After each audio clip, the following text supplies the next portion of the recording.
Tonight, the death toll has climbed to at least 90 people in central Texas as they brace for even more rain, days after flash floods devastated a flood-prone region.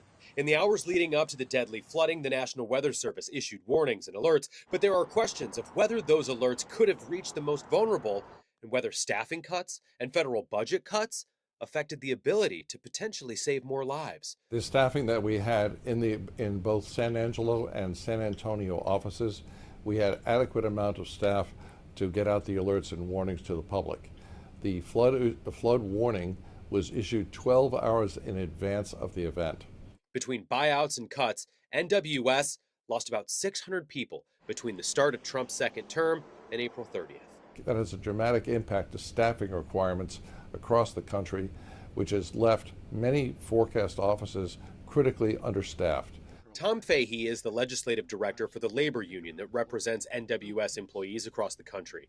Fahey says the cuts have left NWS offices in Central Texas without critical positions that play a role in disaster preparedness and emergency response. At the beginning of the administration, again, looking to trim the fat off the federal budget, looked at the budgets for the National Weather Service and deleted or suspended, rather, a better word, they suspended the funding for the warning coordination meteorologist. This position works with local emergency management officials doing outreach, emergency response planning, and training exercises.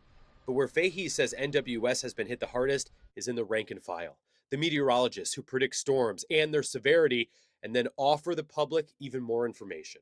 Despite what the union says, President Trump says his cuts did not leave critical vacancies at NWS. They did. I'll tell you, if you look at that what a situation that all is, and that was really the Biden setup. That was not our setup, but I wouldn't blame Biden for it either. I would just say this is a 100-year catastrophe, and it's just so horrible to watch. NWS says it issued alerts and warnings starting 12 hours before the event. But one of the counties most devastated by this flood does not have weather sirens. And even cell phone service and weather radio can be limited in these areas, especially during severe weather. But one thing is clear. The federal agency, whose employees have dedicated their lives to saving others, are understaffed and underfunded with even more rain on the way.